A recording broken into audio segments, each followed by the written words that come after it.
is glorifying violence, and that we cannot have. We've got to bring sanity back in to wherever it might be, okay? Even on the internet, yes, rules actually still apply. Those of us who are part of YouTube's political sphere are feeling the heat right now. Social media platforms are increasingly banning and stifling our channels. We are fighting back in the name of freedom of speech, but we must acknowledge reality. This crackdown comes because YouTube has become very effective and influential, especially on the minds of young people. We political YouTubers have considerable power now, and that calls for more personal responsibility.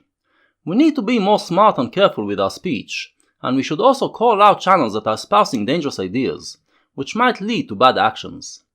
In this video, I am going to put the biggest YouTube political channel, the Young Turks, on trial, and ask if they are guilty of spreading such ideas. The question before us is this. At a time when racial tensions in America are rising, are the Young Turks guilty of intentionally stoking the flames, espousing bigotry and promoting a race war? This is an accusation that is pushed by several quarters on the internet, coming mainly from the kangaroo's court. But since many people believe that a kangaroo's court is a kangaroo court, they don't accept his verdict. It is time for a fresh eye to come and review the case. Being a non-American, I have an outsider's perspective that perhaps will allow me to shed new light on the issue. The accusation against TYT pertains to their attitude towards several groups, and we shall discuss all of them. I am going to be thorough, so this will be a long video. And we shall begin with the hottest topic, the racial tensions between black and white in America. Once again, as it happens about every quarter century, we are at a time of heightened racial tensions. The main spur for it this time is videos of police brutality and police shootings, which, some claim, are disproportionately targeting African Americans. This resulted in the rise of the Black Lives Matter movement, which holds that the police shootings are a symptom of systemic racism that is alive and well in America, and which causes black lives to be regarded as having less value than the lives of others. In the past few years, countless people took to the streets to protest under the Black Lives Matter banner, to demand a systemic change that will give black lives equal value. The opposing view is commonly known as All Lives Matter.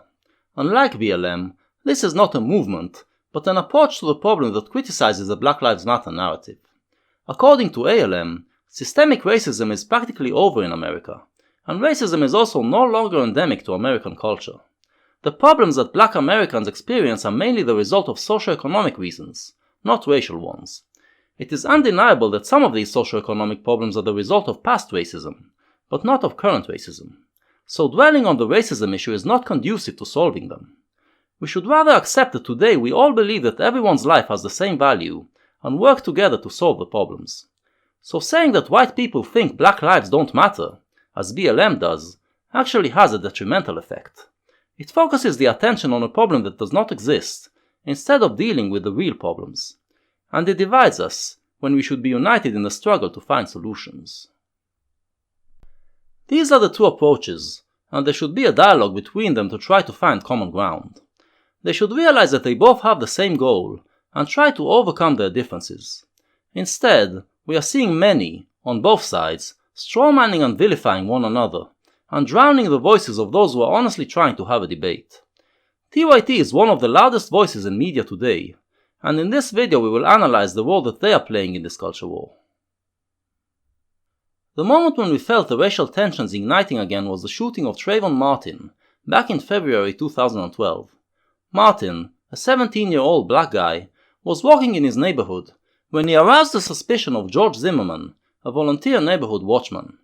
Zimmerman reported his suspicions to the police, but then, instead of hanging back, kept stalking Trayvon.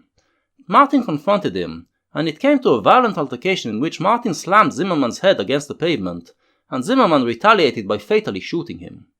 The police accepted Zimmerman's claim of self-defense and let him go, but that enraged the black community, because it was seen as license to shoot unarmed black people. It soon became a national thing, and resulted in a widely covered trial. There was absolutely no reason why this case should have gained such notoriety. What we had here is a senseless street brawl between two punks, which tragically ended in the death of one of them. They both should have served as an example of how not to behave. Instead, the left and right in America both took sides, eulogizing one of them and villainizing the other. It was a clear demonstration of the polarization of American society, with every side seeing only its own story. At the time, I was getting my news on America mainly from TYT, and not once did they mention that Martin brutally attacked Zimmerman before he was shot. I had to find out about it from other sources. Zimmerman was acquitted in the trial, and in response, the hashtag Black Lives Matter started to appear on Twitter. The next important moment was the shooting of Michael Brown in August 2014. The story was that Michael Brown, an 18-year-old black guy from Ferguson, Missouri, was shot dead by a white policeman despite being unarmed and having his hands up at the time. Protests erupted in Ferguson, and the slogan, "Hands up, don't shoot," became a thing. This is pretty much the moment when Black Lives Matter became a street protest movement. The Young Turks, at this time, were not automatically against the police, but their coverage, like that of other leftist media channels, already revealed where their sympathies lie. The other reason why this is important is it gives you more context. Right. That there was another cop there, but he didn't shoot because there wasn't a threat. Right. And now everybody agrees the guy has his hands up and the cop shoots him anyway, right? And both of those guys see it, they corroborate every other witness. And when you look at it in total, now look, we're not saying hence we should find the cop, drag him out of his house and execute him. Nobody's saying that. We're saying based on overwhelming evidence, you should arrest the guy and we should go to a trial, right? Absolutely, and I think it's important to really delve into this story, investigate it, and hold people accountable, especially if you're worried about excessive force, police brutality. That is a widespread issue that not only impacts minorities, but impacts everyone. In time, though, the hands up don't shoot narrative collapsed, and even the leftist media had to admit it. Here is the big tit himself, Cenk Uygur, giving his final verdict on the Michael Brown shooting. So let me get to the conclusions here. After reading the report, conclusion number one is there was definitely a scuffle over the gun in the car. So some witnesses who had said, no, there was no scuffle in the beginning, that's not true, there was a scuffle in the car. Conclusion number two, Michael Brown definitely ran away. It's not like the fight happened all near the car and what could Wilson do? It was in close distance. No, Michael Brown was 180 feet away when he turned around. Conclusion number three, Michael Brown definitely started coming back toward Darren Wilson. Almost everybody agrees to that. So if you're on Officer Wilson's side and you say there's nothing you can do, the guy's charging at you. Yes, Brown was charging at him at some point. Conclusion number four, it is unclear whether Darren Wilson shot at Michael Brown as he was running away. So I read the report, I read the witnesses, I read the ballistic, and I just read most of the pertinent stuff to you right now. Anybody who tells you that it was clear that Darren Wilson never shot at Michael Brown from behind, it's not true. It's also, the reverse is also not true, that it's absolutely clear that he did shoot at him from behind. The answer is, we don't know. There's good, credible witnesses that say at some point, Michael Brown stops, turns around and goes, what the heck, as his arms are bleeding. And the bullet did enter the arm from behind. Okay, conclusion number five. Michael Brown might have had his hands up at one point, but he was not surrendering. So the reason he might have had his hands up is because he just got shot in the hands and he was looking at it, right? So the hands up part is at least partially true.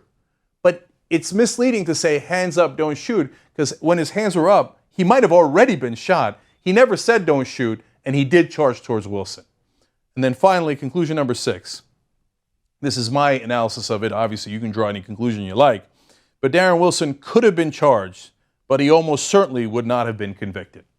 So whether you think Darren Wilson actually did shoot at him from behind, and that's why Brown started running towards him, boy, that would have been incredibly hard to prove beyond a reasonable doubt in court. As we can see, Cenk is trying hard to save at least part of the narrative, so he wouldn't have to admit that TYT and the rest of the leftist media were just pushing a bogus story and smearing the police. But he still has to admit that there was no wrongful shooting by the police. By then, however, it was too late. The narrative of the police shooting unarmed black people was established, and Black Lives Matter was up and running. Once the narrative was there, it was easy to find evidence to support it. At a time when everyone walks around with a camera, many police shootings get documented. Where before the cops had full control over the description of what took place, now we get to see what really happened. What we've been exposed to in the past 4.5 years are a string of videos where people get killed by cops in circumstances that make us feel like the death could have been avoided with better police work. There have been some cases that were obvious murders, but those are not the videos that took our attention, because the justice system dealt with these cops. The videos that became part of our collective consciousness are those in which the wrongfulness of the shooting is debated. And these videos have been the main fuel for the rising racial tensions in America. Looking at it from the outside, these videos look like a sad testament to the violence in American society. The cops seem to be on edge, seeing civilians as potential threats, and it looks like any little mistake you make can make them open fire on you. Usually, these killings are legally justified, since the cops do have reason to feel threatened. But it feels like they are too quick to just unload their gun, as if the lives of the civilians that they are supposed to protect are cheap to them. It should of course be remembered that these incidents are only a minute percentage of the daily interaction between the police and the public, but still, there seems to be a need to have a discussion on how policemen can do a better job at not getting themselves into these situations. But the Americans are not having this discussion. Instead, the discussion, pushed by mainstream outlets like TYT, is about race. We will have to figure out whether this is justified. I decided not to show the videos of police killings. First, because of how censorious YouTube is at the moment. Second, because there's no need for us to see these blood-curdling videos again. I will just give you a description of what takes place. If you really want to see the vids we will discuss here, you can easily find them online. What matters here is what TYT did with these videos. In 2015, the Young Turks are still careful not to make it about race. The problem, they say, is the police training, which teaches cops to fear the public and basically treat it as an enemy that needs to be policed. A cop who kicked a suspect in the face back in 2013 is just now facing charges thanks to the release of video of the incident, which has just recently been labeled non-confidential. The guy that John quoted there, the head of Fraternal Order of Police, it's not fair. It's not fair. Yeah. The reason he says that is because in his view, from his worldview, we kick black guys in the head all the time. Now all of a sudden we're going to get busted for it? And look, again, we say black, but really it's the poor, the powerless, whoever They can get away with it. Yeah. And we don't know. So it's important that it be investigated, and it be investigated sort of correctly. And You're too kind, Ben. I'm outraged. And I'm outraged because this is not a one-off incident. There's a pattern of this. There's a pattern of police and excessive force. Now, but there's one other aspect of this. It's not just the getting hurt. I think they're now implicitly being trained. If anyone disobeys your order for what, 2 seconds, 5 seconds, 10 seconds? Fuck it, shoot him. Disobeying a police order is not acceptable. That's how they're taught. Never acceptable! Okay, we must control the situation. And if you don't do exactly as I tell you, I'm gonna pull out my gun, and a lot of times I'm gonna use it. Doesn't matter if you're not a threat. It doesn't matter that you're completely unarmed. But, being who they are, the product of many years of American progressive thought, they can't help but hint that maybe it is also about race. This isn't something that just impacts one community. This is something that impacts everyone. It doesn't matter what your skin color is. Of course, there are certain biases and certain prejudices that lead to police officials profiling blacks or Hispanics much more than whites, but as you can see in this case, if you're white, you're not safe either. The turnaround happens at the end of 2015, after the verdict in the Tamir Rice case.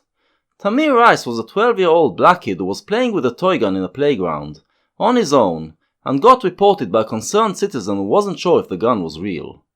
The dispatcher failed to notify the cops that it might be a toy gun, and the video shows them driving fast into the playground and stopping right next to Tamir. The kid appears to pull the gun out of his belt, and the cops shoot him from the car. The whole incident lasts only 2 seconds. 2 seconds in which a life of a kid is being taken just like that, and it leaves a very bad taste in your mouth. The killing may be legally justified, but why did they have to drive all the way up to him? Couldn't they stop at a distance and talk to him first? One hopes that the police learn from this case and develop better procedures. The shooting took place in November 2014. A year later, a grand jury decided not to indict the policeman on a charge of murder. From a legal standpoint, this is probably the right decision. The police were negligent, and the family did get millions from the city of Cleveland in a civil lawsuit. But the kid did draw his gun, which looked like a real gun, so it's hard to call it murder. But TYT, and Cenk in particular, were having none of it. They, along with Black Lives Matter and other left-wing outlets, blamed the prosecutor for deliberately throwing the case. You will find your actions reasonable almost no matter what. I don't know. They're not shooting a lot of 12-year-old whites, and I hope to God they don't. But you think they won't? They're above the law. They can shoot anybody they like. When they came for the blacks, what did you do? When they came for the Mexicans, what did you do? And the mentally disabled get shot more than anybody else in this country. When they came for them, the cops shot them because, it's a hassle to arrest this guy. Let's just murder him and move on with our lives. What did you do? So when they come for you and they come for your family, don't be surprised, because if you live in this area, you sanctioned it. You allowed this prosecutor to destroy the law, destroy justice, and say, I don't know, I guess he was under some sort of threat. So the next time somebody else is killed in 2 seconds, and it might be someone you know or part of your family, don't complain. You thought it was great when it happened to other people. If you don't think it's great, then do something about it. They say black people in this country are angry. They're not nearly angry enough. Nobody should ever take the law into their own hands. You shouldn't become the monsters you fight against. Unfortunately, in this case, the cops, the prosecutors are those monsters. And Cenk does get angrier. From this moment on, TYT videos on the subject will increasingly blame police shootings on prejudice, particularly prejudice in the police force. When they report the shooting of a black person, the video title will usually mention his race, and will also use inflaming words like execution, hinting that the killing was done on purpose. And anyone who disagrees that it is about race gets branded a racist himself. So yeah, it's not just black folks, but it does happen disproportionately, and it's not anecdotal. We've shown you the numbers before. It does happen disproportionately to minorities. So that's a fact. If you don't like that fact, there's something wrong with you, right? I want to change that fact. I want to make sure that we're all treated equally. We've got to fix this, man. If it's not heartbreaking to you, you're monstrous. And so I don't care about your opinion on this. All of the rest of us decent human beings in this country who care about other citizens, who care about our fellow human beings, we have got to fix this now. But do the numbers bear out the claim of prejudice? If we look at the 2015 statistics, we see that there were 94 unarmed people shot by the police that year, and out of them 38 were black and 32 were white. This is an anomaly though. In other years, the number of whites getting shot slightly exceeds the blacks. But it is always about even, and this supports the argument of TYT and Black Lives Matter. Blacks are only 13% of the American population, and whites are about 70%. Police shootings should have reflected this ratio. So if the ratio is about 50-50, this means that black people are targeted more. The counter-argument made by All Lives Matter goes like this. Since almost all police shootings of unarmed people take place during arrests, we need to look at arrest statistics. If the ratio of blacks and whites getting shot reflects the ratio of arrests, then there is no prejudice. Let's look at the statistics of arrests from 2015. We see that whites get arrested about 2.5 times more than blacks. But if we look at arrests for gun-related crimes, such as murder and robbery, the kind of crimes that will put cops on edge during the arrest, we see that blacks actually get arrested more than whites. Also, I couldn't find statistics, but there are reports that black people resist arrest at significantly higher numbers than whites, and this can also lead to them having a higher chance of getting shot. Taking all of this into account, it is hard to rely on the statistics to prove the argument that black people get targeted more by the police. One way to disprove this argument would be to show that the higher rate of arrests among blacks is itself due to racism. The only statistics I saw to support this theory pertains to arrests for weed possession, where blacks get arrested at 4 times the rate of whites, despite surveys that show that the percentage of weed smoking in both populations is about the same.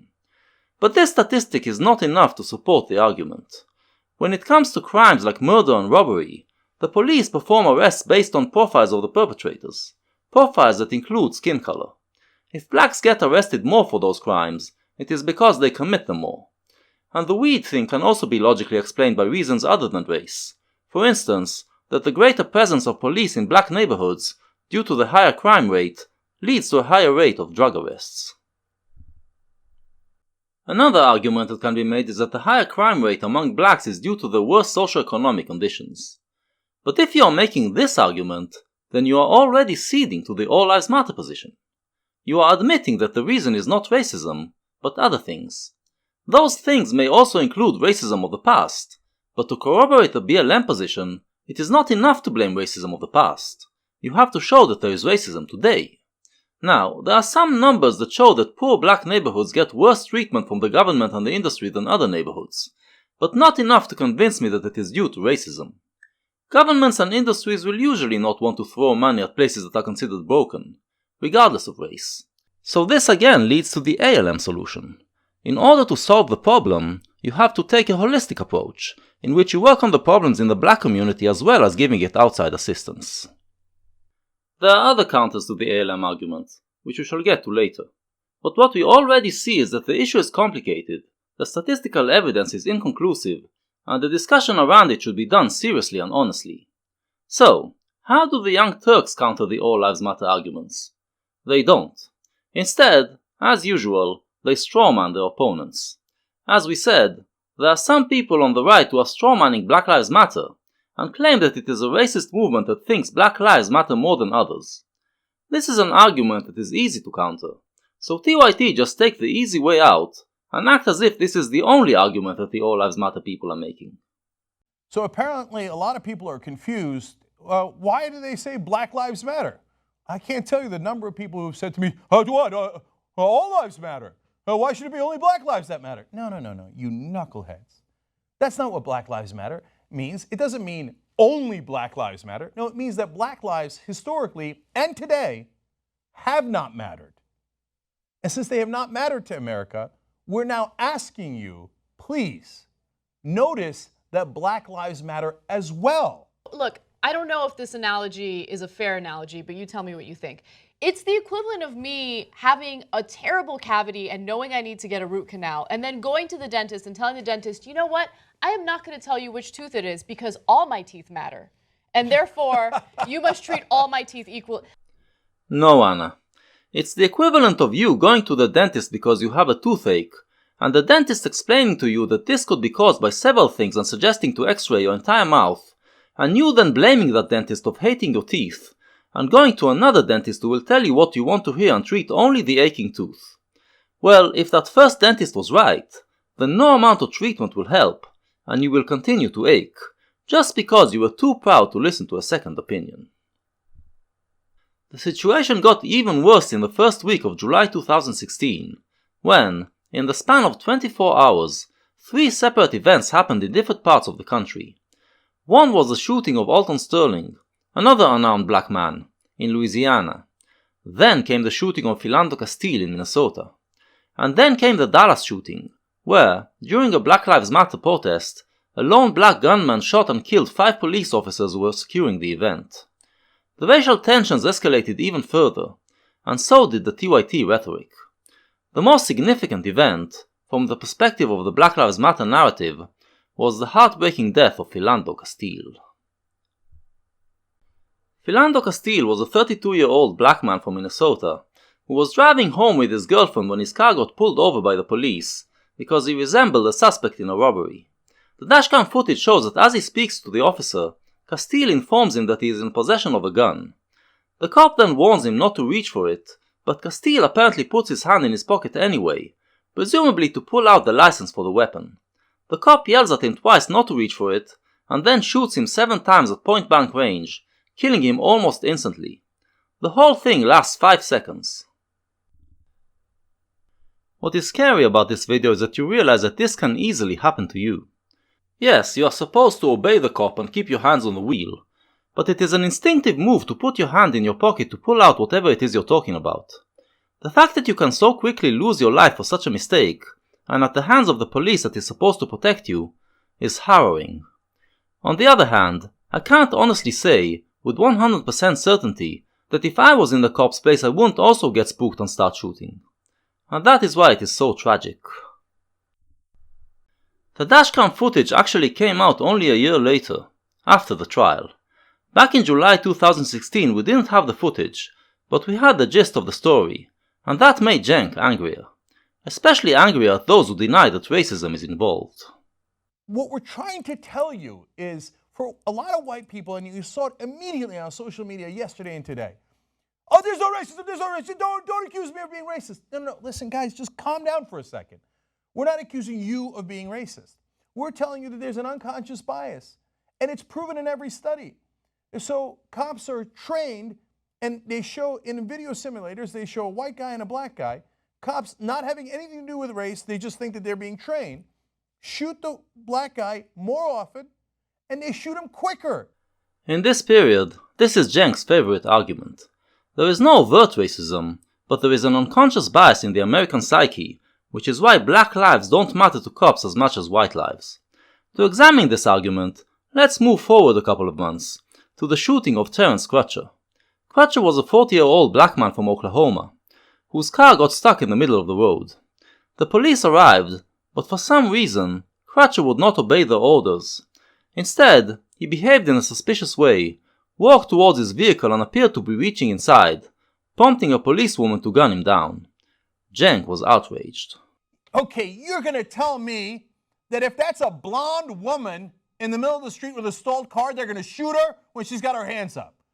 You really believe that? There's not a single person in the country that actually believes that. I don't care how hard right-wing you are. That's a 19-year-old blonde girl. You know they're not gonna shoot her. You know it for a fact. That's an 87-year-old white grandmother. You think they're going to shoot her with her hands up? No. This segment exposes the weakness in Cenk's entire argument. Indeed, we expect our public servants to give equal treatment to every citizen, regardless of their gender, race or age. But here we are not talking about providing service. Here we are talking about a potential life and death situation. And in these situations, we have to quickly assess the danger. Men, statistically, murder more than women, and thus we would assess them as more dangerous. Similarly, we would deem young to be more dangerous than old, and black to be more dangerous than white. So yes, I do believe that a cop would be quicker to shoot a young black man than an old white woman, but this has nothing to do with racism. There's no racial component? Really? There's no racial component. Now, the only reason you'd say that is because you feel guilty. You feel like, wait, are you saying I'm a racist? I'm not saying that. I'm saying there's a subconscious bias. It's affecting a lot of us, and apparently it's affecting society overall. Yeah. And it's leading to black kids getting shot at 21 times the rate that white kids are. Weak, Cenk. You are talking as if all policemen are on the first day of their job, so their perception of black people is determined only by what they've been taught by society. In reality, of course, cops come in daily contact with people, so it is more reasonable to assume that their unconscious bias against black people comes mainly from their experience with blacks being more dangerous. No amount of training will change this bias, as long as this is their lived experience. If you want to change the situation, you have to take care of the reasons that cause black people to commit more violent crimes. But you will never get to dealing with these causes if you keep saying that the only problem is the inherent racism of American society. The Young Turks, as far as I can tell, never once dealt with the statistics brought up by ALM, the statistics that show the higher crime rates among blacks. Instead, when they cite statistics, they say stuff like this. The fact that an unarmed black person is 5 times more likely to be shot than an unarmed white person is a problem. The fact that a black teenager is 20 times more likely to be shot and killed by the police is a problem. Did you catch the rhetorical trick? Hassan moved from talking about the fact that unarmed black people, overall, are 5 times more likely to be shot by cops, to talking about how with black teenagers is 21 times more likely. This creates the impression in the listener that the problem is even greater when we focus on teenagers. But the undiscerning listener misses the other switch. In the second case, Hassan is no longer talking about unarmed teenagers, but about teenagers overall. And I think we all know why black teenagers are so much more likely to be shot by police. It is due to the sad reality that many of them are members in gangs. Actually, this statistic pretty much defeats Cenk's argument of unconscious bias due to racism. If the police experience is that young black men are so much more dangerous than other young men, it is completely understandable why they would be more on edge when dealing with them. As I mentioned earlier, there are actual counters to the ALM argument. There have been studies made to see if the higher crime rate among blacks is the cause of them getting shot more.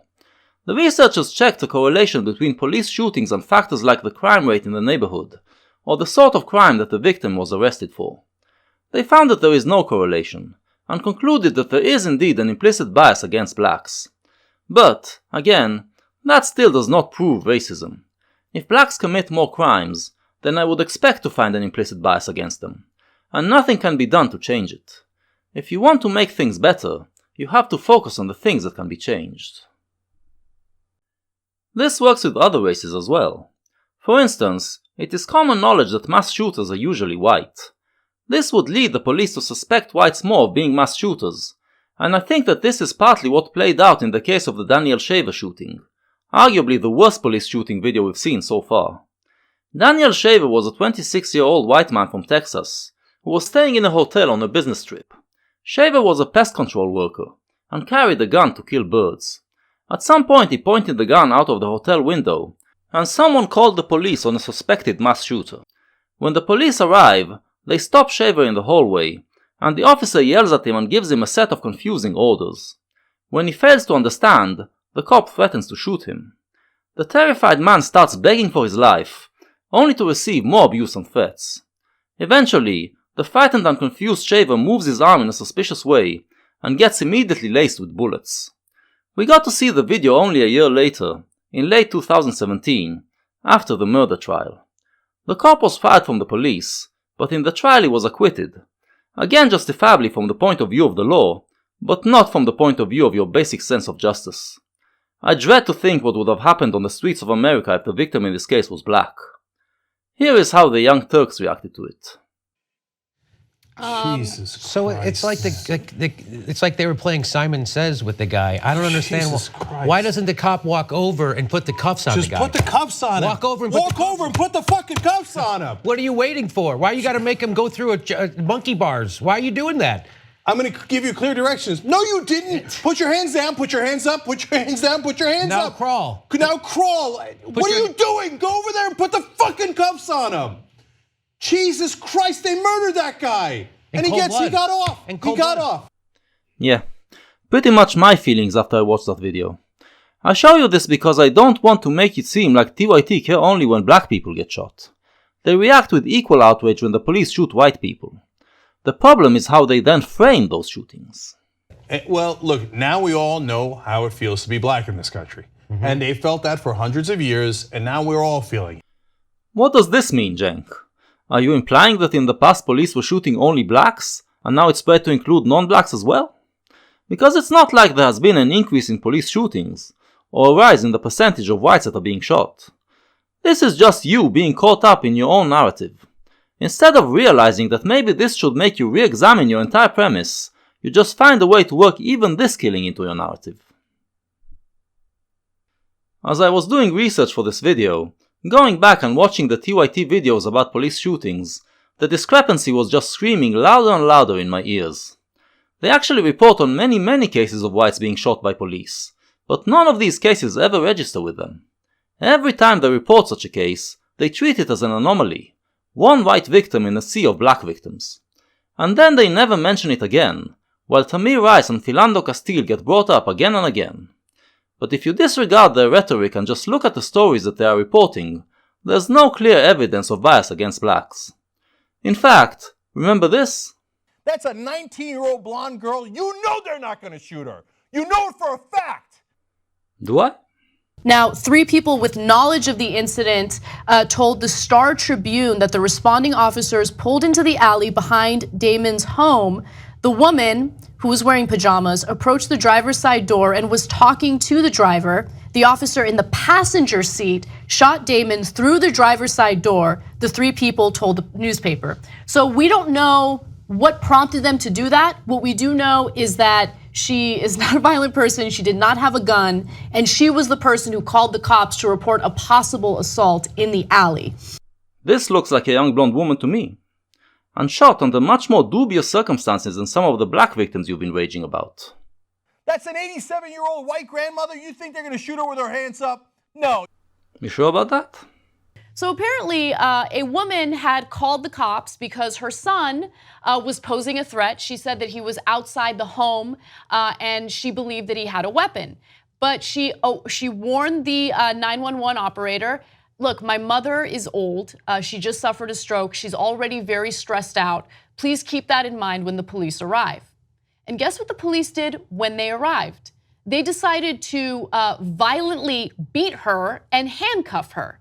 And by the way, they did not release the video until the family released photos of her injuries. So I want to show you the photos of her injuries before we go to the video. This is an 84-year-old woman. 84-year-old woman who had just suffered a stroke. There's more photos. Let's go to 53. Even the anecdotal evidence, then, does not support the narrative that the Young Turks have been pushing. You will have to give me something more if you want me to accept the Black Lives Matter argument. I want to be clear. There is no doubt in my mind that there is still prejudice in American society towards black people. Human beings are incapable of not having prejudices, so a minority will always experience some prejudice. But in order to call it racism, or any other form of bigotry, showing prejudice is not enough, and you have to show something more. Bigotry is prejudice plus a conscious insistence on maintaining that prejudice. If I point out your unconscious prejudice to you, and you then acknowledge it and try to overcome it, you are not bigoted. But if you insist on maintaining it, because you have a worldview and ideology that relies on it, then you are a bigot. And as far as I can tell from looking at American society today, it does its best to overcome any remaining prejudices it has towards black people. There is no basis for calling it racist. So, Black Lives Matter people, if you insist on keep on calling white people racist, you are the ones who are being racist. A racist is a terrible thing to call someone, and you must have grounds to do so. As we've seen, the All Lives Matter people have statistics to put the claim of police bias against black people into question. You have to counter their arguments, and show why they are wrong. If you do not, and you persist in holding on to your narrative despite not having the numbers to back it up, then you are being racist towards white people. TYT, as we have seen, do not answer ALM arguments, so I cannot take them seriously when they base their narrative on statistics. Do they present any other arguments to support the narrative? Well, there's one other thing. Let's go back once again to the Terrence Crutcher shooting. A moment before he gets shot, when he is not complying with police orders and continues to walk towards his car, we hear this exchange from the police. This guy's still walking and following commands. Not for taser, I think. The cop is suspicious of Crutcher's behavior and says, "Time for taser, I think." But Jenk hears something else. What did he say? He said they need to taser that thing. I mean, that's the least of the problems. Most of the problem is that they shot him. So, Jenk mishears what the officer said in a way that allows him to portray him as a racist and paint the shooting in racist colors. I won't dwell on it if it was just a one-off incident, but it isn't, is it? Jenk continuously and systematically mishears and misrepresents people in a way that portrays them as bigoted. And he does it with such conviction that I have to conclude that he actually believes in what he says. Which then leads to the inevitable realization that it is Jenk who has an unconscious bias. Jenk is prejudiced towards certain groups of people, and this prejudice is dragging the entire TYT channel towards adopting bigoted positions. Let's take the most famous case of Jenk mishearing someone. A case that was so embarrassing that they had to delete the video. But, as we know, nothing you upload to the internet ever gets lost. I am pulling it back from oblivion not to make fun of Jenk for his mistake, but because it is one of the most indicative videos of the nature of the debate taking place in America today, and the role TYT plays in it. This is from July 2016, right after the killing of the policeman in Dallas. Governor Sarah Palin went on the radio and said this. They're not protesters. You know, these are thugs. They're rioters. And I'm calling out the media saying, quit claiming that these rioters are peaceful. They're stomping on our flag, figuratively and literally, shouting death to cops, celebrating violence. It's sick. And I think that the media is perpetuating a message that really evil people are thriving on right now as they try to intimidate and as I put in my piece, warp malleable minds that would believe that one race matters more than another. So we hear that Palin is one of those right-wing people who are strawmanning Black Lives Matter, portraying them as a group that says that Black lives matter more than white lives. This is not a fair accusation. But this is not what bothers Jenk. Instead, he focuses on this. But let's note there that she said these protesters, they're not people. The point of Black Lives Matter is to get people to realize that black people are also people. She just literally said they're not people. Amazing. That really is amazing.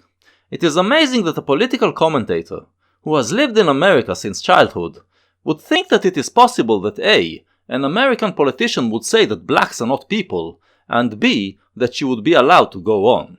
Palin, of course, said that the rioters are not peaceful, but Cenk heard her say not people.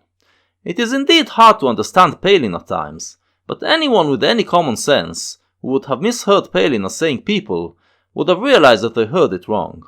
The fact that Cenk failed to do so shows just how deeply prejudiced he is towards conservatives. He is so prejudiced that later in the video, when he actually reads her words in print, it still doesn't register with him that he got it wrong. Okay. She says, media, quit claiming the rioters are peaceful as they stomp on our flag, shout death to cops. No evidence for any of this. Okay, this is the moment I wanted to focus on, because it truly is indicative of the nature of the conversation going on in America right now. Palin says that BLM people are chanting death to cops and stomping on the American flag, and Cenk says, no evidence for any of this. Well, there actually is evidence for this, but, as far as I can tell, very little evidence. It's the same couple of videos that get trotted out by some right-wing media outlets whenever there's a BLM protest, to paint the movement as violent. There have definitely been some riots in and around BLM protests. There are definitely some black supremacists out there, including in BLM leadership. And we do know of cases of black violent racism towards whites, for instance what happened in Evergreen College, when black students arranged a day in which whites were demanded not to be on campus, and when Professor Brett Weinstein called upon the organizers not to go that way, he got run out of college with threats of violence to him and his family. But most of these cases are not connected to Black Lives Matter, and as far as I can tell, it is, at its core, a peaceful protest movement. Palin is influenced by right-wing media which portrays BLM as more violent and racist than it is, and she essentially blames the movement for creating the atmosphere leading to the shooting in Dallas. Cenk should have acknowledged that there are some bad elements in the movement, but point out that they do not represent it. Instead, he denies that there were any wrongdoings by BLM, preventing any form of dialogue from taking place. And then, he goes on to do this. She says, shame on politicians and pundits giving credence to thugs riding as police officers and the rule of law in the name of peaceful protest. Let's pause here for a second. When the Tea Party does it, patriotic Americans protesting, yes! They brought weapons, but that's because they're patriots and love their Second Amendment rights. The other guys don't bring weapons. They're peaceful protests. Thugs, all thugs, rioters. They're not even people. This is what is known as bigoteering. Bigoteering is when you unjustifiably portray someone as a bigot.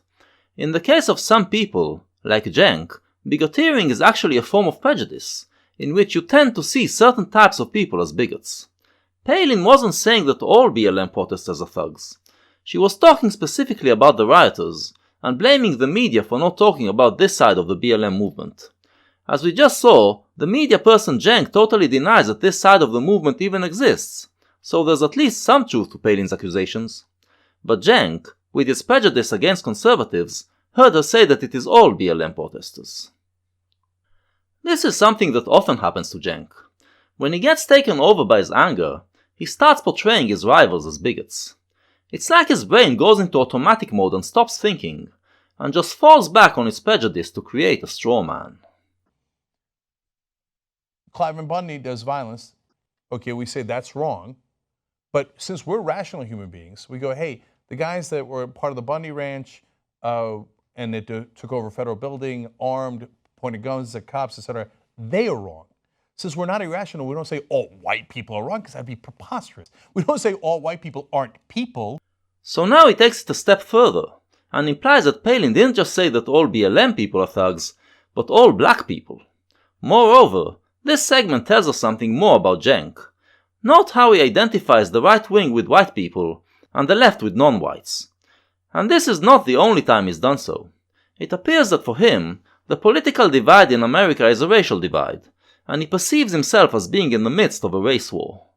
But the minute there's one black shooter, and by the way, most of the mass shooters in America, as you know, are white, but there's one black shooter who shoots at cops, that's it, it's all the blacks, and they're not even people. And once again with the bigoteering. I sometimes wonder what goes on in Cenk's mind when he gets into these automatic modes. I can't put my brain on automatic like that. It has to be something completely mechanical and repetitive, allowing his mouth to spew these platitudes. Maybe if we listen closely, we can hear what goes on in his mind. The other guys don't bring weapons. They're peaceful protests. Thugs, all thugs, rioters. They're not even people. Maybe if we slow it down. Bacon strips, bacon strips, bacon strips, bacon strips.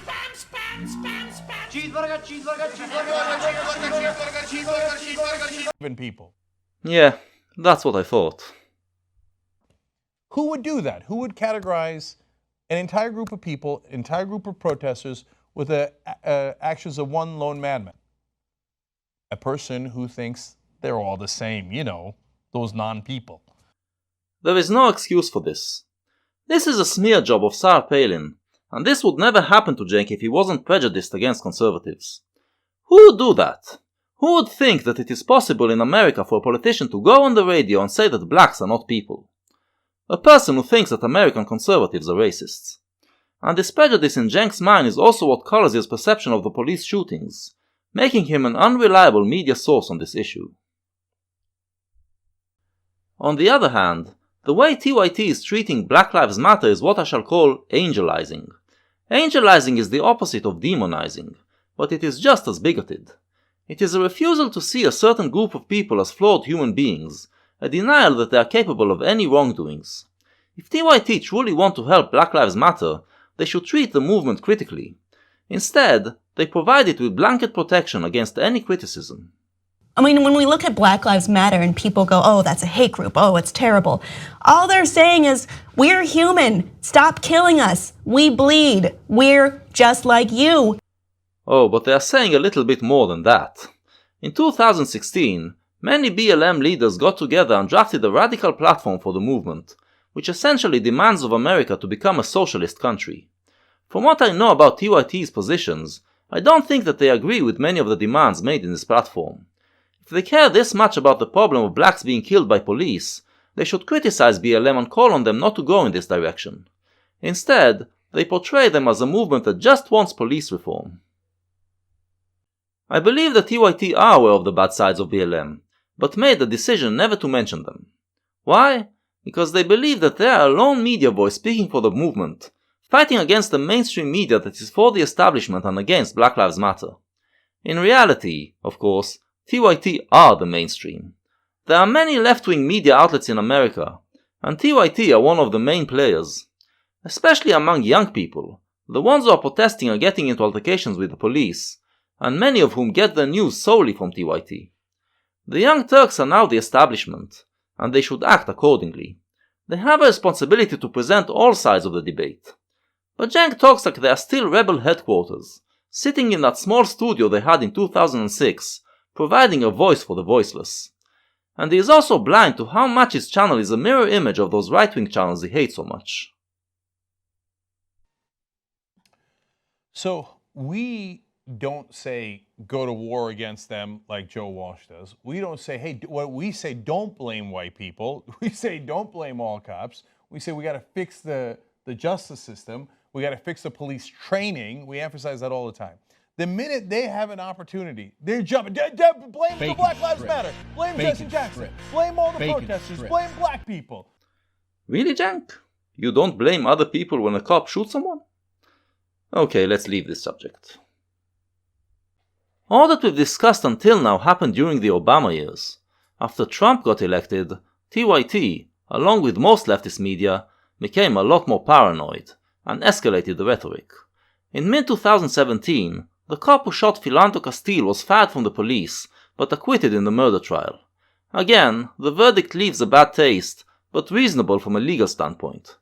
Ben Mankiewicz pretty much acknowledges it. It's a pretty easy defense. That cop feared for his life. The problem is, how do we change that cop feared for his life? Right. How do we make it so that interaction, the reason I can't go in with a taser is because they thought he was pulling over a robbery suspect and you don't go in with a taser. But how do we change those interactions so that he's not terrified going in? But Ben is a lone voice of reason. For Cenk, and for the channel overall, This was just proof that the entire system is rigged against blacks. Until now we've seen Cenk blaming two things, the unconscious bias and the police training. In 2018 he is still blaming the training, but he no longer speaks of an unconscious bias. Now, he outright claims that the US is a racist country. So I just want to be clear, the two real issues, number one is racism. They see a black guy, they're suspicious. I'm not gonna bother to check that it's his cousin's car. I'm not gonna bother to check that he's not a robber. I'm not gonna ask him any questions. What I'm gonna do is I'm gonna shoot into his car and kill him. Okay, now the second issue is the trained cowardice of police officers across the country. The narrative of racist America is now set in stone. In 2015, TYT was saying that all they want is for the offending cops to be put on trial. Now, they have no trust in the American court system, because they think it is racist.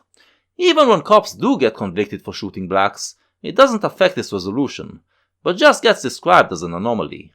There has been a surprising ruling in the case of Michael Slager. He was the former South Carolina police officer who shot and killed Walter Scott as Scott was running away from him. In a very surprising verdict, an ex-Texas cop has been found guilty of murder in the shooting death of an unarmed 15-year-old who was unfortunately gunned down back in April of 2017 while he was a passenger in a vehicle. As we've seen, there is no justification for this line. The Young Turks got caught up in their own narrative and painted themselves into this corner. Instead of using their influence to try and quell racial tensions and have an honest debate about a complicated issue, they fan the flames. This in itself is already bad enough, but there is an even darker side to TYT's mishandling of this issue. Ever since they started talking about it, there was one guy on the team who was pushing for more radical positions. Jimmy Dore has a thing about cops, and he kept on pulling the debate away from Cenk's more careful rhetoric into out-and-out condemnation of the police. He claimed that the police are racist from the start, and also that they are essentially an occupying force in America. In 2014, while discussing the Michael Brown shooting, he said this. So this was Darren Wilson. He snaps. And he says, I'm going to kill this kid. I'm going to use, how fucking dare this black kid, right? And long after we knew the facts of the case, and knew that the shooting was justified, he still goes on about it.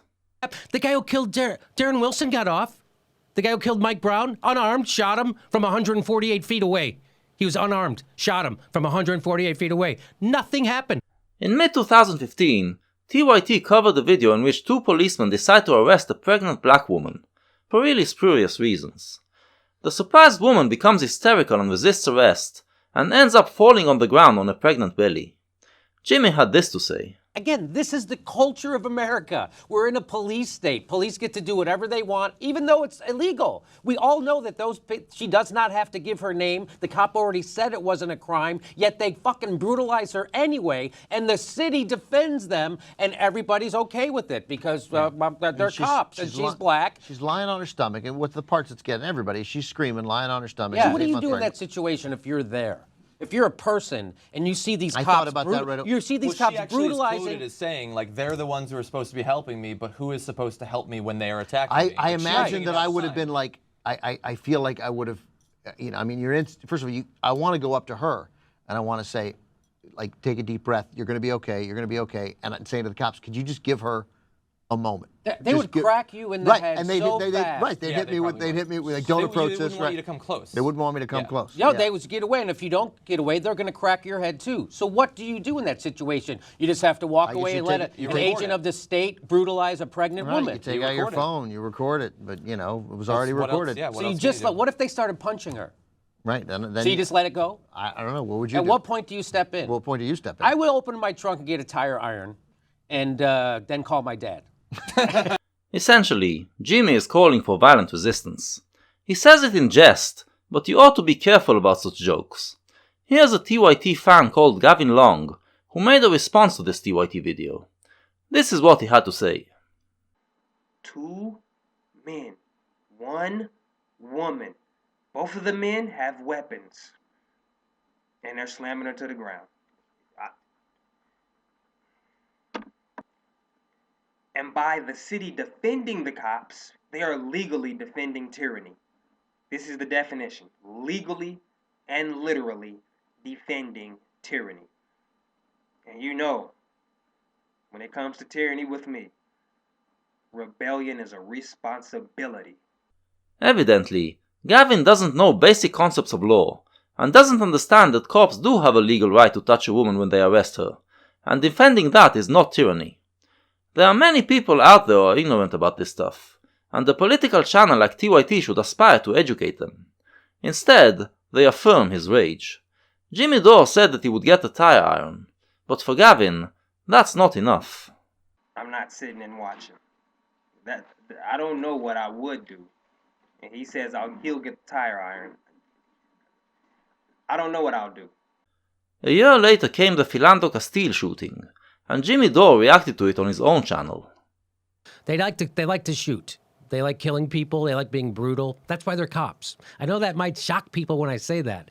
Well, what else kind of person would become a cop if you don't enjoy being brutal? Boys, cops are freaking criminals. We need them, and we need to keep them on a short leash. Because they're all of them. I'm not saying some of them. I'm saying all of them are criminals. We don't say go to war against them like Joe Walsh does. We don't say, hey, what we say, don't blame white people. We say don't blame all cops. Because they're all of them. I'm not saying some of them. I'm saying all of them are criminals. You can see what kind of animals these cops are. Animals. And they're not even people. They pulled a gun. 4 of them pulled guns on me. And I'm a white guy.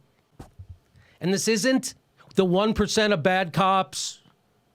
This is all cops. This is the culture. This video was made on July 8th, 2016, just a day after the killing of the policeman in Dallas, when Jimmy should have realized he should be more careful with his words. 9 days later, Gavin Long finally made up his mind on what he was going to do. Early Sunday morning in Baton Rouge, Louisiana, police were once again the target of what appears to be and is being described as an ambush-style attack. There was a gunman who had his face covered and was wearing all black, who opened fire from Hammond Air Plaza, a local shopping center, after 9 a.m. Some people are saying that there was a 911 call about that person, some people believing that it was put in by that person or an accomplice, something to that effect. During the attack, 6 officers were shot, 3 of them were tragically killed. The video that TYT made focused mainly on trying to deflect the blame away from Black Lives Matter, and makes no mention of their own connection to Long. We have no way of knowing if Gavin was directly influenced by TYT to do this, and it is more probable that he was reacting to the Alton Sterling shooting, which happened in his hometown Baton Rouge. But the Young Turks are partly complicit, due to their incessant banging on the race war drum. When you say stuff like this, you cannot claim innocence. Because that happens all the time, and guess what we're doing about it? Nothing. We're doing nothing about it. That cop's gonna get off. The cops who killed that guy in Baton Rouge. Did the Young Turks deal with the question of their responsibility? Don't be silly. They never once mentioned their influence on Long. Instead, they tried to cover their tracks by issuing a copyright claim against the videos he made in response to them, and getting YouTube to take them down. And if you are wondering how it is that I nevertheless still have possession of this incriminating evidence, the Roo sends his regards. And so, with the entire channel creating a narrative that isn't necessarily supported by facts, with Cenk ramping up the anger and with Jimmy calling for violent resistance, TYT are pushing the country towards a race war. I don't believe that they are doing it on purpose, but this does not clear them from their responsibility. And their refusal to listen to any criticism is another thing that adds to their guilt. But the racial divide in America is only one of the issues which TYT have questionable views on. Let's now examine the conduct on another issue, the issue of the relations between Islam and the West. Now, Cenk is an ex-Muslim and very critical of Islam, but it is part of his rejection of religion overall. He claims that they are all equally bad. Well, I don't think that there's merit in debating which religion is better or worse than others, but at this moment, one religion is definitely causing more harm than others, and that religion is Islam. Jihadists are spreading terror all over the globe, and Islamists are trying to take over societies. It is a problem that the international community has to deal with, and part of dealing with it is acknowledging that the ideas of Islam are at the core of these movements. But whenever someone suggests that near Cenk, he immediately reacts like this.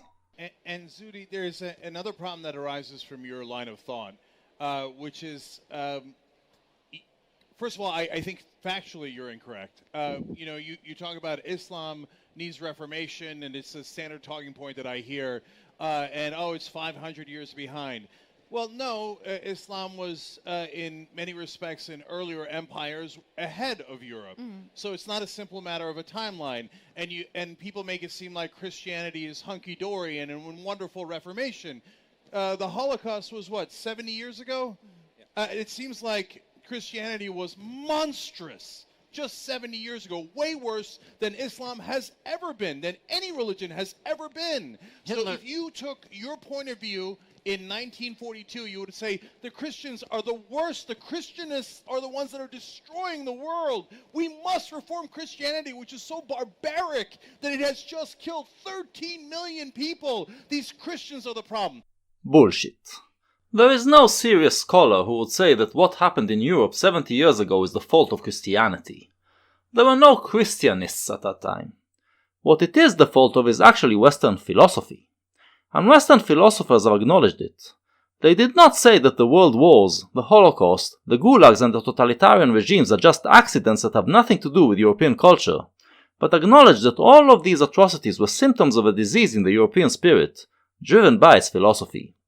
Karl Popper in The Open Society and Its Enemies, Albert Camus in The Rebel, Max Horkheimer and Theodor Adorno in The Dialectic of Enlightenment, and many other thinkers, all attempted a critical look at European philosophy to see what ideas drove the West into this mess, and how it could be fixed. The philosophers I mentioned came from very different schools. Popper was a philosopher of science, Camus was an existentialist, Horkheimer and Adorno were neo-Marxists, but they all agreed that a root canal is needed. And so they did not just focus on the modern age, but went all the way back to the source, back to Greek philosophy, to see how these bad ideas were formed and how they developed through the ages. And if the Europeans were able to do it, the Muslims should be able to do it as well. Today it is Islam that has gone crazy, and decent Muslim scholars are called upon to reflect. And this reflection must go all the way back to the source, back to the roots of Islam, to see which ideas need to be renovated. And the rest of the world has the right to pressure them to do so. Cenk's false equivalences are preventing this discussion from happening. It's not just Cenk, though. Many on the left are reluctant to criticize Islam. In 2014, Sam Harris went on Bill Maher's show, and they discussed how many Western liberals refuse to criticize Islam for its illiberal and even pernicious views. So the other thing we want to talk about, of course, is that you and I have been trying to make the case, I have anyway, that liberals need to stand up for liberal principles. This is what I said on last week's show. Obviously, I got a lot of hate for it, but all I'm saying is that liberal principles like freedom of speech, freedom to practice any religion you want without fear of violence, freedom to leave a religion, equality for women, equality for minorities, including homosexuals. These are liberal principles that liberals applaud for, but then when you say in the Muslim world this is what's lacking, then they get upset. Yeah. But then they were attacked by actor Ben Affleck, who accused Harris and Maher of being racist towards Muslims, claiming that they are generalizing and demonizing all Muslims for the acts of the jihadists, even though they clearly weren't. As you watch the conversation, it soon becomes apparent that it is actually Affleck who is generalizing about all Muslims. He seems to believe that only the jihadists are the problem, and he refuses to acknowledge that many other Muslims have pernicious ideas that provide a breeding ground for jihadists. At one point, Maher asks him to clarify if he believes that none of those other Muslims hold any pernicious views. And here's how Affleck replies. No, let's get down to who has the right answer here. 1 billion people, you say. All these billion people don't hold any of these... Five or something. Don't hold these pernicious beliefs? No, I would... no, they don't. That's just not true, Ben. That's just not true. No, they don't, he says.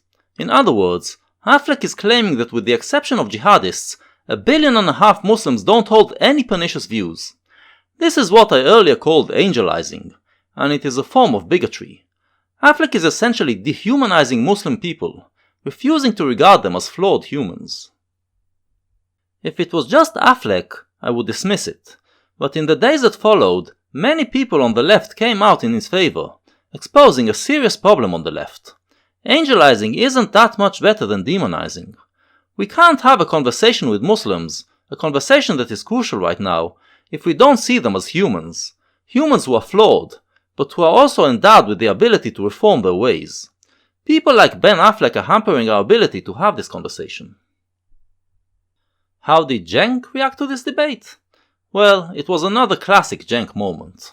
1 billion people, you say. All these billion people don't hold any of these... Five or something. Don't hold these pernicious beliefs? No, I wouldn't... Well, they don't. That's just not true, Ben. That's just not true. Can I just express how I... Okay, bingo, right there. That's the biggest problem in this whole thing. Bill Maher saying no, over 1 billion Muslims. All of them. Not a small minority, not even, a significant minority. No, he said that's just not true. All of them hold those opinions. Yep. Once again, Cenk hears it wrong and describes it as the exact opposite of what happened. And from there, it is all downhill. So when they talk about some Muslim countries, they have majorities, and I'll show you that in a second, would say execution is the right remedy for anyone who leaves Islam. They're talking about me. So I understand the danger. No one understands it better than I do. On the other hand, since I'm ex-Muslim, I also know a ton of Muslims. And I know that they are generally aunts and uncles. Like Ben Affleck said there, they want to make a sandwich. They want to make sure their kids are all right. They want to have nice tea in the afternoon. They're not some part of vicious, radical fundamentalists. No. I don't know if you know this, but it is possible to make a sandwich and at the same time believe that apostates should be killed. But to think that all the aunts and uncles, moms and grandparents that are Muslim, over 1 billion of them, are all radicals. No. Well, that's almost the definition of bigotry. All the other arguments he makes in this video are all made against this strawman that he erected, as if Maher was saying that all Muslims are bad. It could have been forgiven if Cenk corrected himself later, but he refused to do so. Even though many of his own fans were telling him for months that he got it wrong, he refused to budge.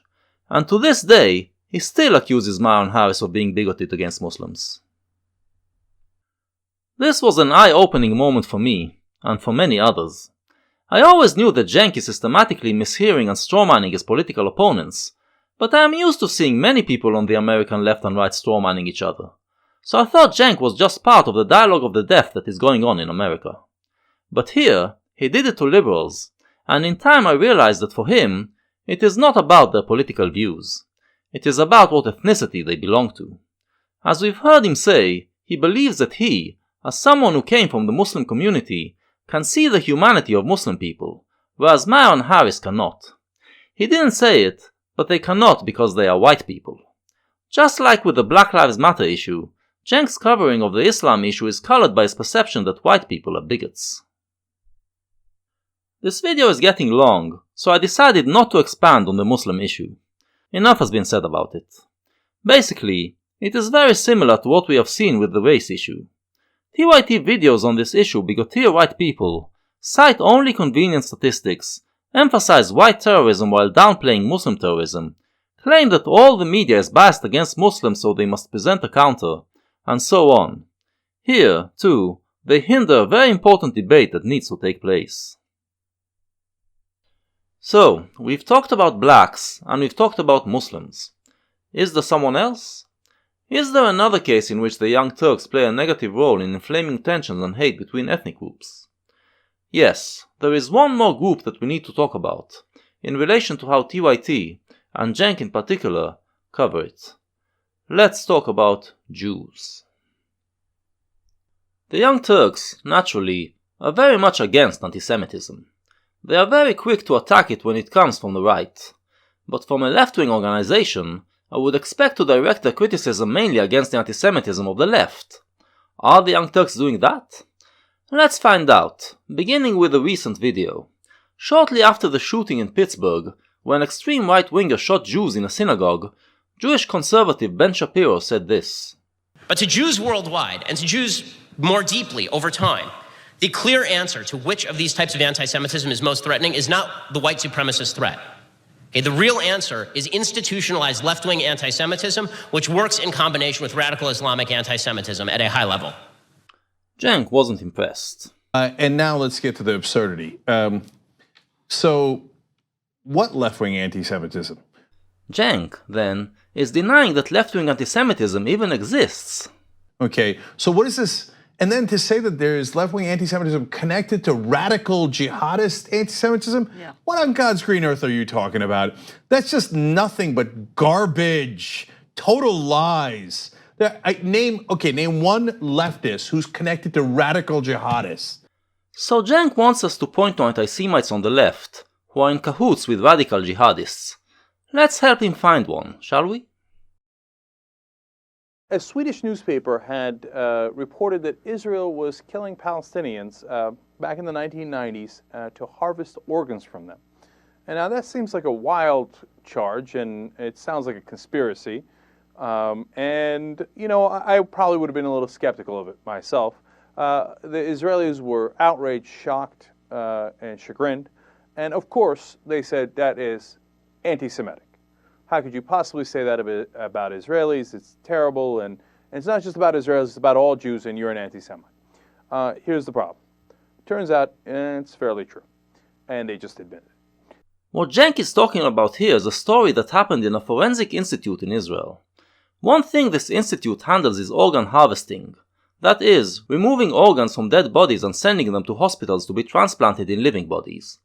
The Israeli law forbids doing so without the family's consent, but when it came to practicing on dead bodies, the law was a bit fuzzy, so pathologists in the institute, without telling anyone, used some of the cadavers to practice removing organs. They were eventually found out, the head of the institute was fired, and the rules were made clear. The head of Israel's Abu Kabir Forensic Institute, Dr. Yehuda Hiss, or Jehuda Hiss, I don't know how to pronounce it, says, yes, we were in fact harvesting organs from dead people, without their family's permission, and yes, it involved Palestinians. Now, the story is apparently not entirely accurate. They weren't killing Palestinians just to get their organs, and they were also taking organs from Israelis, including Israeli soldiers, and they weren't asking their families either. So I don't know that these guys at the Institute tell the Israeli army, go kill a couple more Palestinians because I want their corneas, or I want their skin. But if you create an environment in which people profit from more dead bodies, I can guarantee you there will be more dead bodies. So let me get this straight. Something done covertly in some Israeli institute somehow creates an environment that encourages IDF soldiers to kill Palestinians? How does that work exactly, Cenk?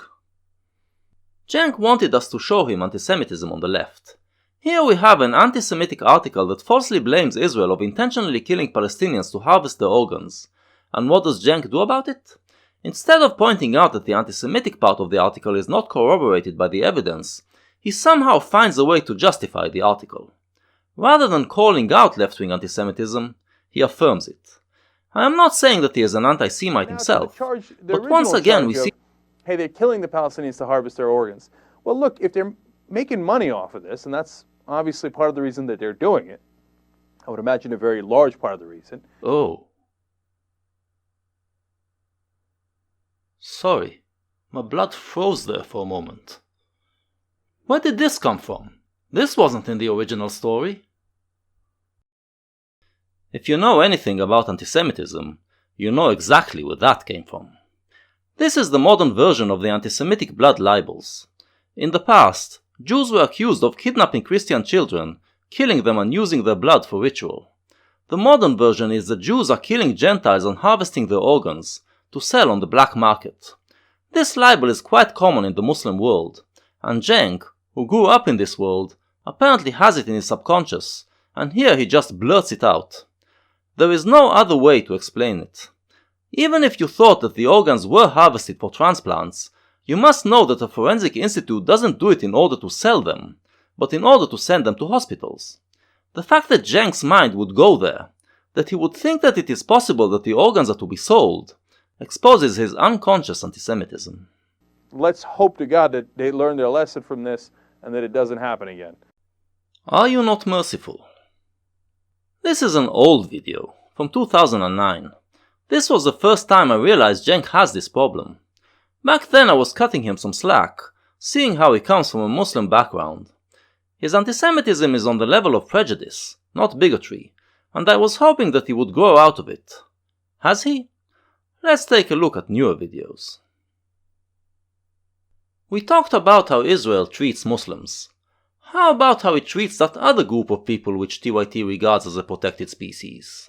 So Israel has a twofold immigration problem these days. First of all, there's refugees from Sudan that are in the country, and there's been a lot of agitation over that. In this video, Cenk is combining two different stories.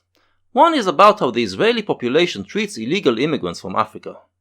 Like it is in other places, the local population is not very welcoming towards them. Cenk spends a minute on this story, neglecting to mention that the immigrants entered the country illegally. Then he moves to the other story. But that's actually the least of their immigration problems. They also have 130,000 Ethiopians. Now in this case, the Ethiopians are Jewish, so it doesn't really matter. It's a Jewish state, so they should be welcome, right? The Jewish community in Ethiopia existed for many years, some say since the 8th century BC. In the 1980s, there was famine in Ethiopia, and people were starving to death, so the state of Israel decided to go rescue the Jews. It was a complicated operation that took several years, but by the early 90s they were all in the Jewish state. But that was not the end of the story, since there were also some Ethiopians whose Jewishness was questionable. Israel decided to take them in as well, but only after they go through a bureaucratic process to determine their eligibility. While the process is in place, the applicants stay in a camp in Addis Ababa for a period that can last months and even years. There is a Jewish organization called The Joint, which is dedicated to helping Jews around the world, so it sent people to the camp to help these Ethiopians prepare for life in Israel. This includes setting up a family planning clinic, and apparently, some of the workers there explained to the women in the camp that having many children will make life hard for them at first, and pressured them to take birth control shots. Unfortunately, a handful of these women apparently didn't fully understand what these shots were, so they kept on asking for them even after they settled in Israel, and wanted to give birth. This is how it came out, and there was a public outcry about it. The Israeli government then issued a directive to stop the practice of pressuring women to take these shots, and for Israeli doctors to make sure that the women asking for the shots are fully aware of their effect. So it is pretty similar to the previous story. A group of people, with essentially good intentions, have done something unethical, and once it was found out, the Israeli authorities stepped in and stopped it. Now, let's see how Cenk handles this story. Well, not exactly. The health ministry has just admitted that they were doing forced sterilization of Ethiopian women, even though they're Jewish, as they were coming into the country. Now, thank God the sterilization is not permanent, but it did last for a long time. In fact, over the last 10 years, the birth rate among Ethiopians in Israel has dropped by 50%. Now, you don't have to speculate as to why. The reason obviously is that the Ethiopian Jews, most of whom have been in Israel since the 80s, have switched from a third world mentality to a first world mentality, which includes a lower birth rate. Instead of having 6 children per family, now they have 3. But I love how Cenk refers to birth control as sterilization. And in fact, he sent out a note saying not to renew prescriptions for Depo-Provera for women of Ethiopian origin if for any reason there is concern that they might not understand the ramifications of the treatment. I don't think the issue was that they didn't understand the ramifications of the treatment. The issue was as they were coming in, they were told they had to get that shot. And here we go. Cenk, the so-called journalist, doesn't have to figure out why the Director General said that. He already knows the answer. The answer is that the State of Israel forced these women to have these shots. Who would do that? Who would choose to believe that the Jewish state would forcibly sterilize a certain group of people? Only someone who believes that Jews are evil. In other words, an anti-Semite. You might try to defend Cenk and say that maybe he's blaming just the Israeli government here, because he believes that governments are capable of such evil. This would have been a valid defense if we were talking about Alex Jones. But Cenk framed this video as a video about racism in the Israeli society, and it is designed to imply that Jews are racist towards blacks, to an evil extent. This is anti-Semitic propaganda, and as anyone who is familiar with the subject knows, this story about Israel sterilizing Ethiopian Jews is one of the talking points of the alt-right. Yeah, those people behind the shooting in Pittsburgh. Instead of dismantling the anti-Semitism, TYT enforces it. Cenk doesn't want to be an anti-Semite. But whenever TYT does a story on Israel, and they pick only negative stories, Cenk is the one doing most of the talking. And if he talks long enough, like more than a minute, his unconscious anti-Semitism always comes out. Always. Look, Israel's not the only country with racism. I mean, look at the United States of America. We had slavery here, and problems of racism still exist in this country, as well as many other countries. This is another thing that we will find in his videos on Israel. We saw it in the previous video as well. Cenk knows that many TYT subscribers are anti-Semites, and he doesn't want to enforce their anti-Semitism. So after attacking the Jews, he always reminds his viewers that they are human. But that doesn't save him from being an anti-Semite. It seems that Cenk knows only about one form of anti-Semitism, Nazi anti-Semitism. But there are other forms. There is, for instance, medieval anti-Semitism.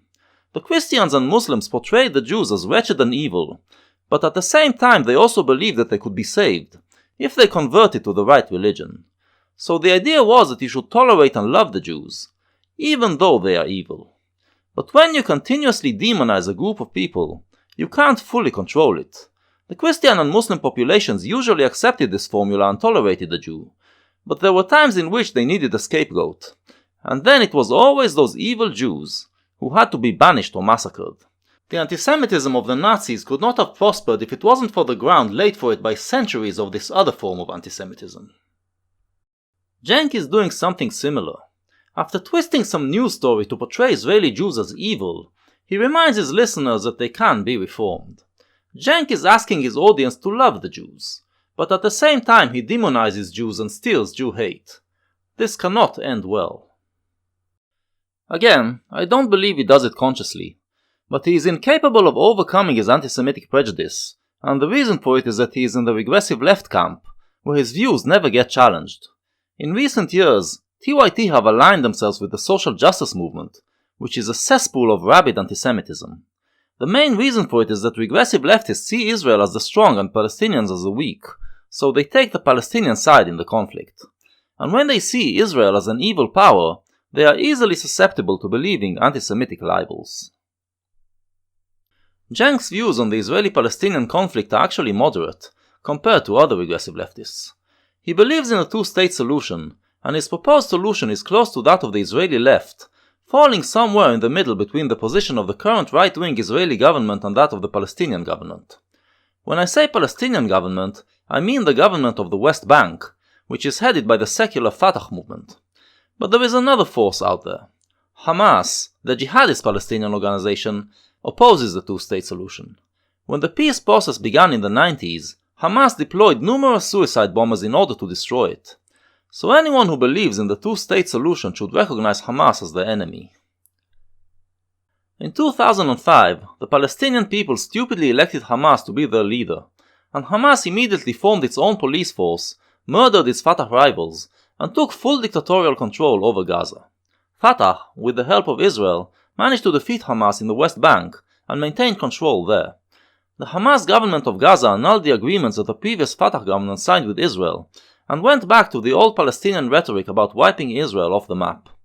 Israel reacted by placing a blockade on Gaza, designed to prevent Hamas from gaining military power, and gave the Gaza government 3 conditions to the removal of the blockade: recognize Israel's right to exist, renounce terrorism, and affirm previous agreements. You'd think that Hamas would care about the welfare of the people of Gaza and agree to those terms, but you'd be wrong.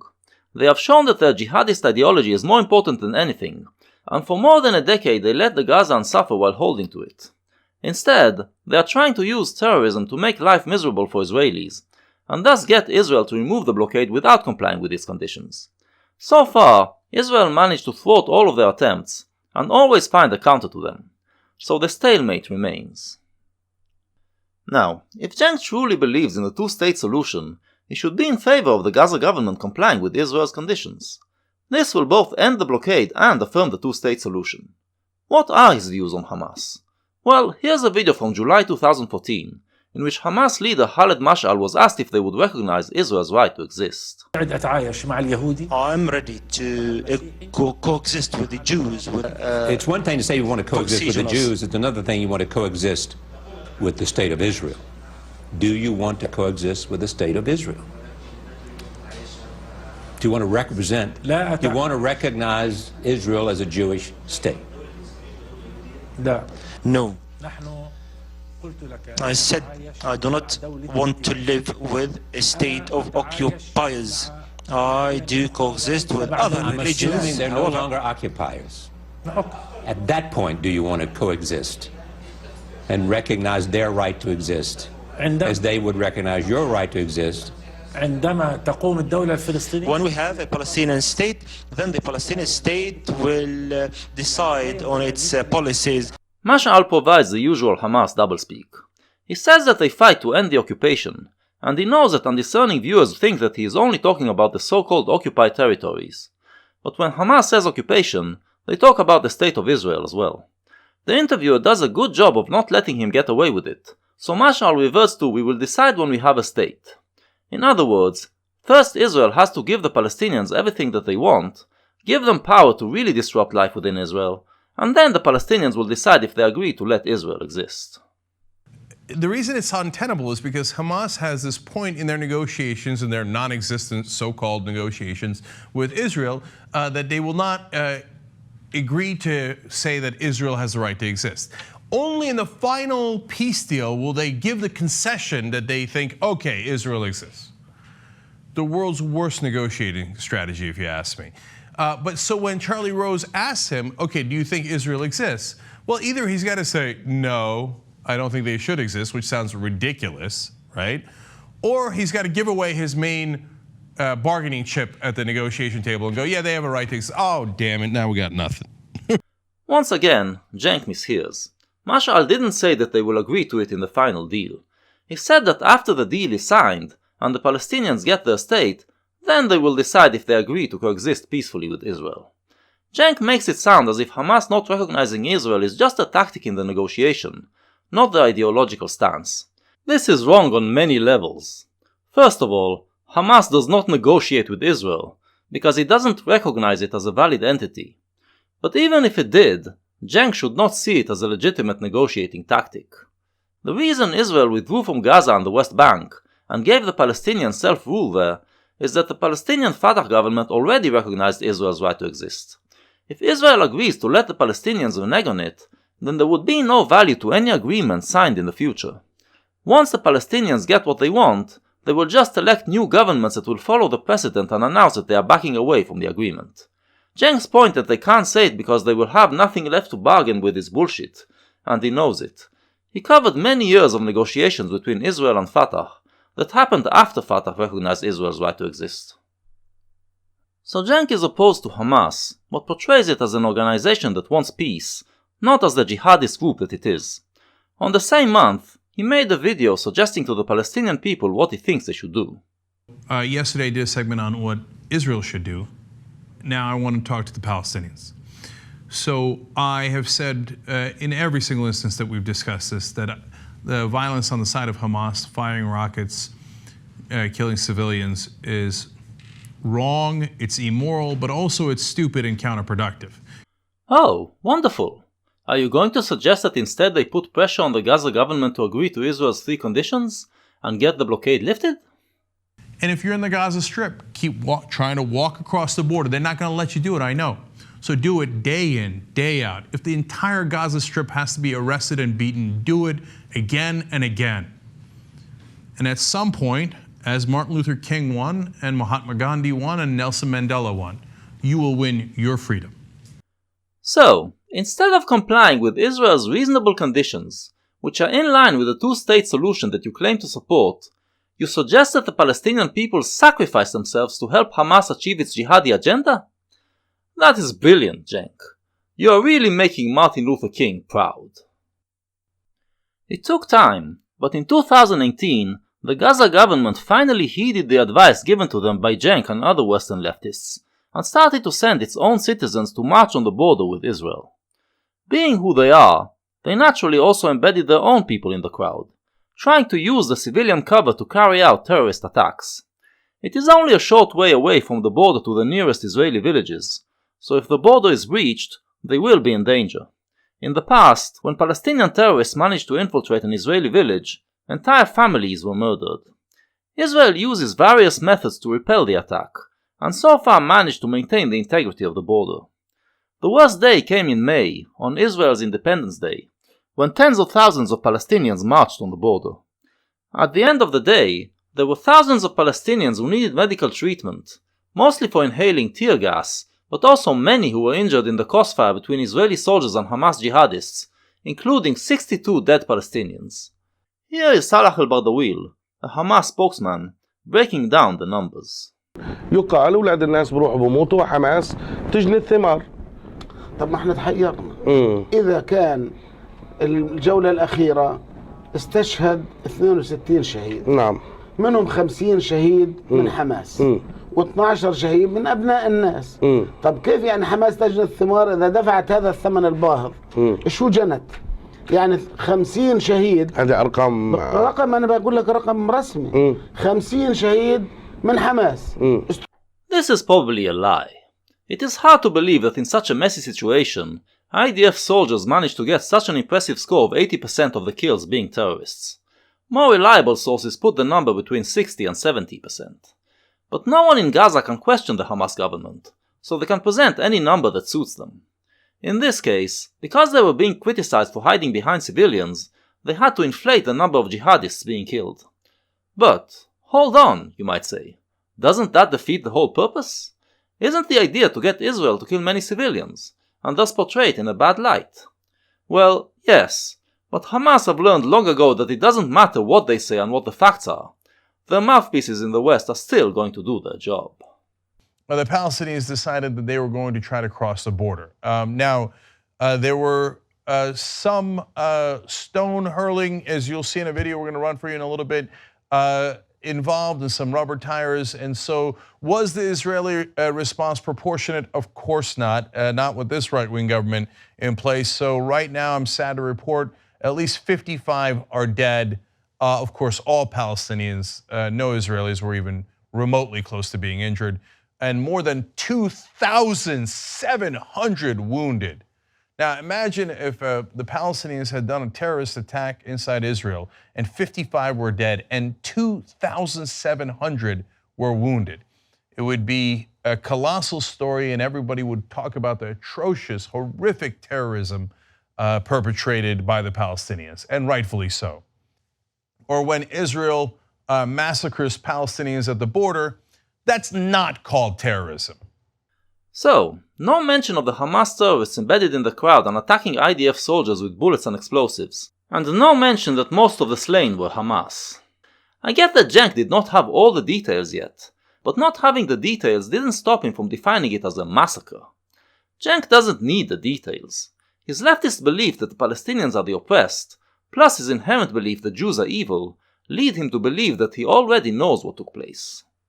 But they say, oh no, but some of the Palestinians, some few of the Palestinians have not acknowledged our right to exist.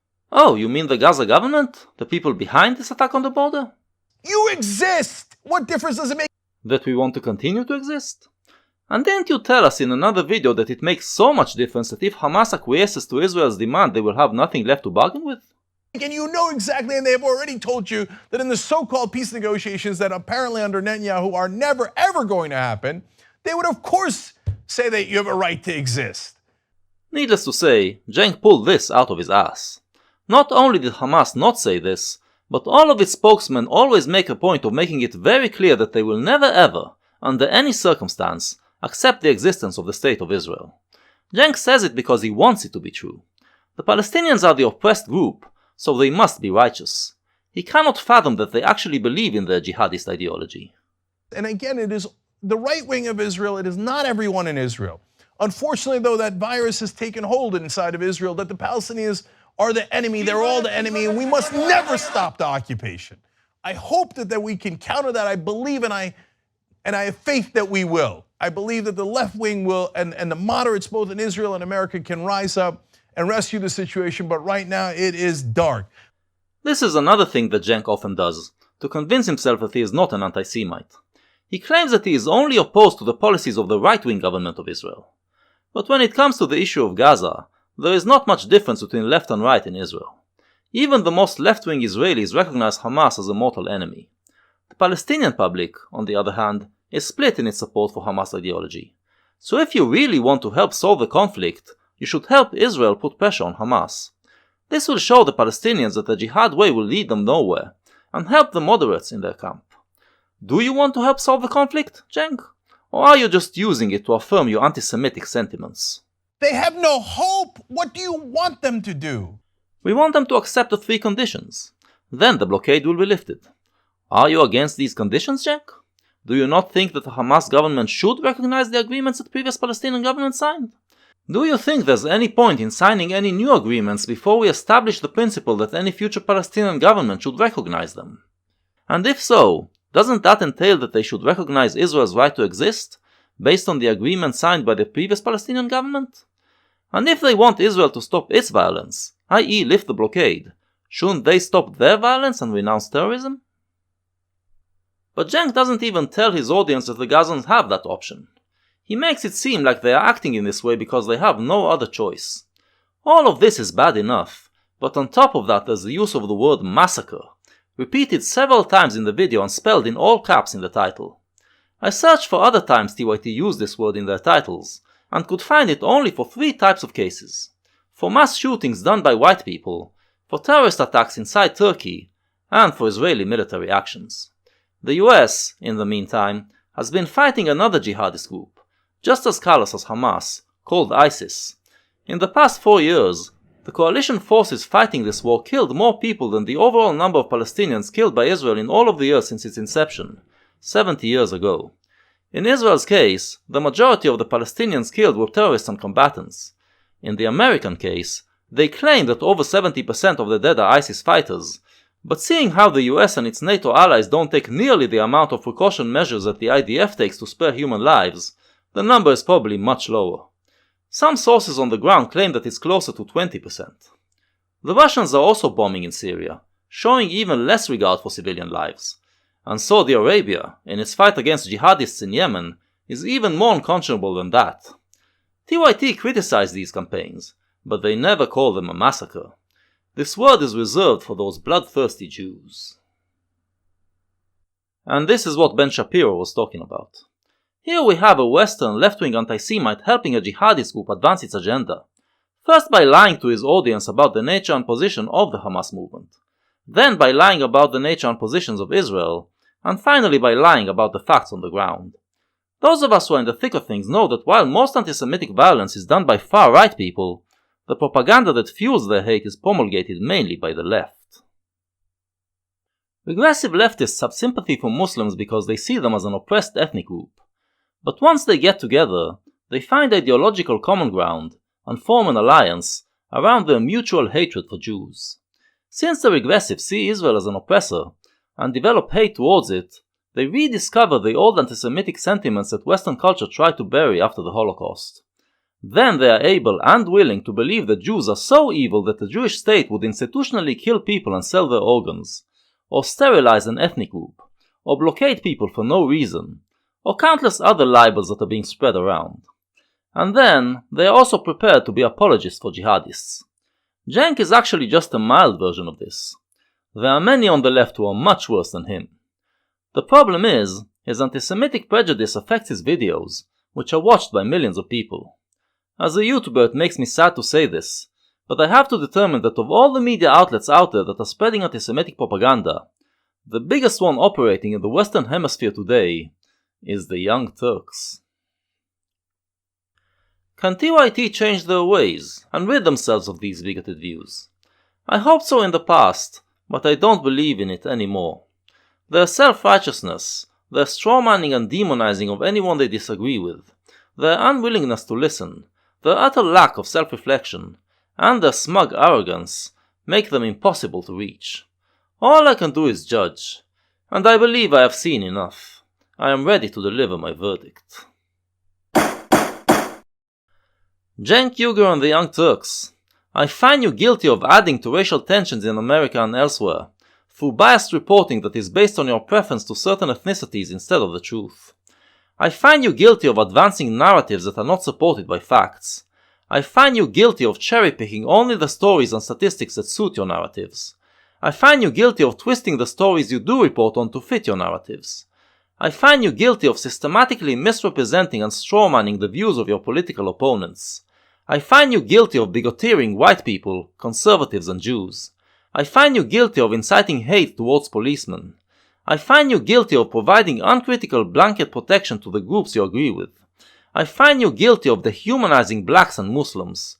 I find you guilty of muddling an important debate that should take place on the current state of Islam. I find you guilty of obscuring the true nature of jihadi movements, thus helping them advance their agenda. And finally, I find you guilty of being the biggest source of anti-Semitic propaganda in Western media. The question of whether or not your actions will lead to a race war shall be left to the judgment of history. May history have mercy on your souls.